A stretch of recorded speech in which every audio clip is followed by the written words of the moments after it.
या तुमने कभी सोचा है, एक ऐसी कौम जो पहाड़ों को तराश कर महल बनाती थी, जो कहती थी हमसे ज्यादा ताकतवर कौन? मगर जब आसमान का हुक्म आया तो उनके महल मिट्टी के नीचे दबा दिए गए। हजरत नूह अलैहिस्सलाम के बाद एक और कौम पैदा हुई, कौम आद। यमन और ओमान के दरमियान एक इलाके अहकाफ में रहते थे। उनके शहर का नाम था इराम जातुल इमाद, यानी स्तंभों वाला शहर जो आसमान से बात करता था। उनके बदन पहाड़ों की तरह मजबूत, कद बादलों को छू लेते और उनका गुरूर आसमान को चीर देता था। वो कहते, हम ही जमीन के वारिस हैं और हमेशा रहेंगे। अखाफ की रेत में उनके शहरी इलाके दूर दूर तक फैले हुए थे। उनके घोड़ों के पांव से जमीन गूंजती थी। रात को उनके चिरागों की रोशनी दूर तक चमकती, गोया उनका शहर जमीन पर कोई ताज हो। और वे अपनी सभाओं और बैठकों में अक्सर एक ही बात कहते, हम जैसे लोग दोबारा कभी पैदा नहीं होंगे। उनके बच्चे भी छोटी उम्र में पत्थर उठाकर अपनी शक्ति दिखाते और बुजुर्ग गर्व से कहते, हमारे बच्चे भी पहाड़ों को झुकाने वाले हैं। आद के लोगों का एक और अजीब अकीदा था। वो समझते थे कि हवा उनकी गुलाम है। उनके जवान कभी वादी के दरमियान खड़े होकर दोनों हाथों को पहलाते और अपने आप से कहते, देखो, हवा हमारे जिस्म की पैरवी करती है। बुजुर्ग लोग अपनी नशिस्त महफिल में फख्र से कहते, हमारे बाप दादा हवा का रुख बदल देते थे, हमें कौन रोक सकता है? वो लोग जब तूफान को दूर से आता देखते तो हंसकर कहते, हवा हमारे साथ है,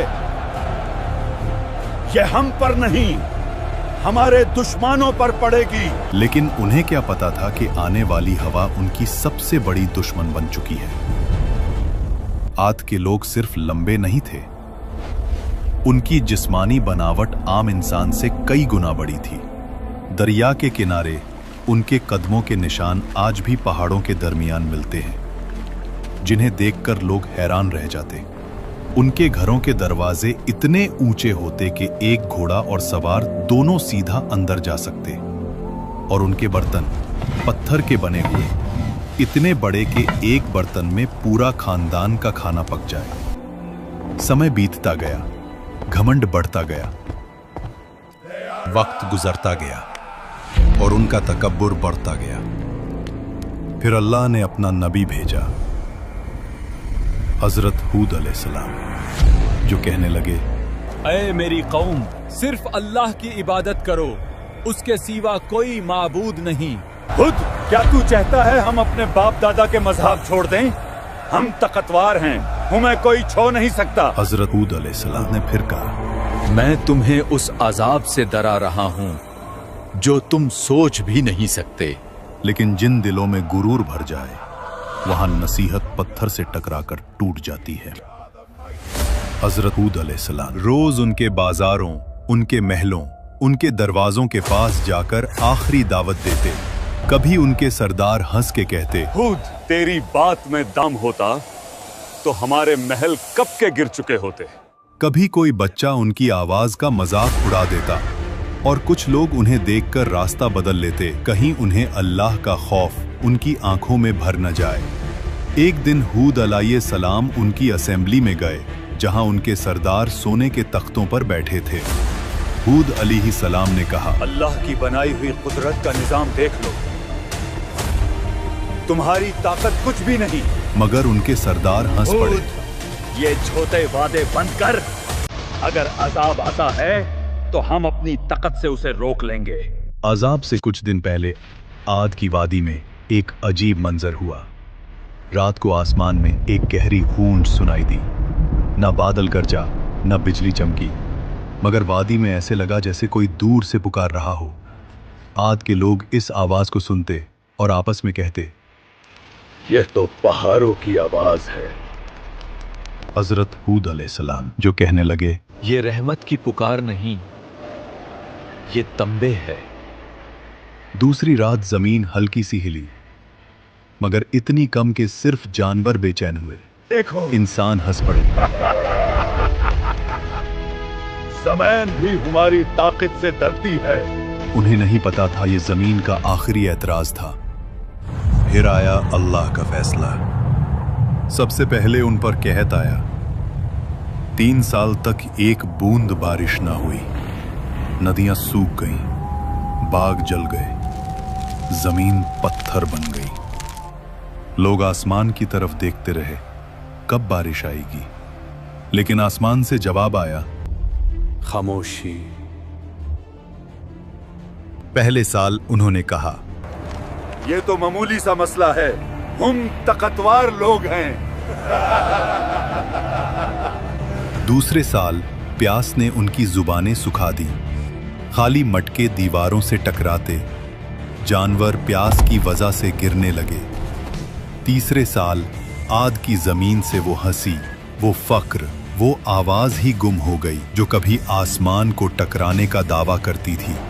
और जब लोग हूद अलैहिस्सलाम के पास आए तो वो उन्हें देखकर रोए नहीं, बस इतना कहा, अब अजाब का वक्त करीब है। फिर एक दिन 3 बादल नजर आए, एक लाल, एक सफेद और एक स्याह। आसमान से फरिश्ता पुकारा, ऐ कौमे आद, इनमें से एक बादल चुनो। सरबराहों ने हंसकर कहा, काला बादल, उसमें पानी है, रहमत है। मगर उन्हें क्या पता, उस बादल में रहमत नहीं, कहर छुपा था। आसमान स्याह हो गया, हवा ठंडी हुई, लोग नाचने लगने, चिल्लाने लगने। देखो, बारिश आ गई। लेकिन वो पानी नहीं था, अजाब का तूफान था। पहला झोंका आया, धूल और पत्थर उड़ गए। आंधी के हर झोंके में उन्हें लगता कि हवाएं उनका नाम मिटा रही हैं। दूसरा झोंका, पेड़ गिर गए, जानवर उड़ गए। उनकी सारी मूर्तियां, उनका सारा फखर, उनके बाग, उनका शहर, सब हवा में बिखर रहा था। रात को लोग अपने बच्चों को बाहों में दबा लेते, मगर आंधी उनकी चीखों से ज्यादा तेज चलती। तीसरा झोंका, इंसान हवा में छिन गए। उनके महल्लात जो कभी सुतूनों पर आसमान से बात करते थे, अब रेत के नीचे गल गए। 7 रात और 8 दिन तक वो तूफान चलता रहा। आसमान गरजता रहा, जमीन कांपती रही।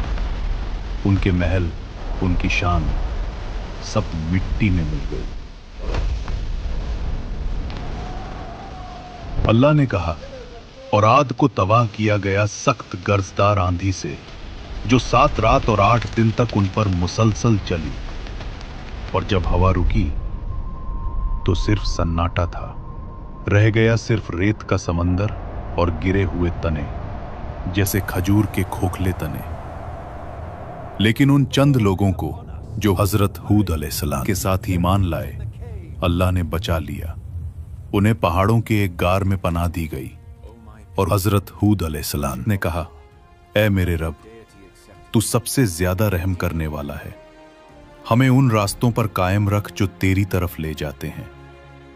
हुद अलैहिस्सलाम जब वादी के ऊपर खड़े हुए तबाह शहर को देख रहे थे तो उनकी आंखों में आंसू भर आए। ये वो लोग थे जो कभी कहते थे, हमसे ज्यादा ताकतवर कौन? और अब उनकी जिंदा निशानी भी हवा में बिखर चुकी थी। हुद अलैहिस्सलाम ने कहा, तकब्बुर का अंजाम हमेशा तबाही है और अल्लाह की नाफरमानी हलाकत। आज भी अहकाफ्त की रेत के नीचे उनका शहर इराम दबा हुआ है, एक गवाही के तौर पर, जो कहती है ताकत और शान से नहीं, सिर्फ अल्लाह की इताअत से इज्जत मिलती है। अगर तुम्हें ये कुरानिक कहानी पसंद आई हो तो वीडियो को लाइक करो, कमेंट्स में लिखो तुम अगले एपिसोड में किस कौम की कहानी देखना चाहते हो, और चैनल को सब्सक्राइब करना मत भूलना। ये सिर्फ एक कहानी नहीं, एक हकीकत है जो हमेशा याद दिलाती है कि जब इंसान गुरूर करने लगता है और जुल्म और नाइंसाफी कायम करता है तो अल्लाह उसे मिटा देता है।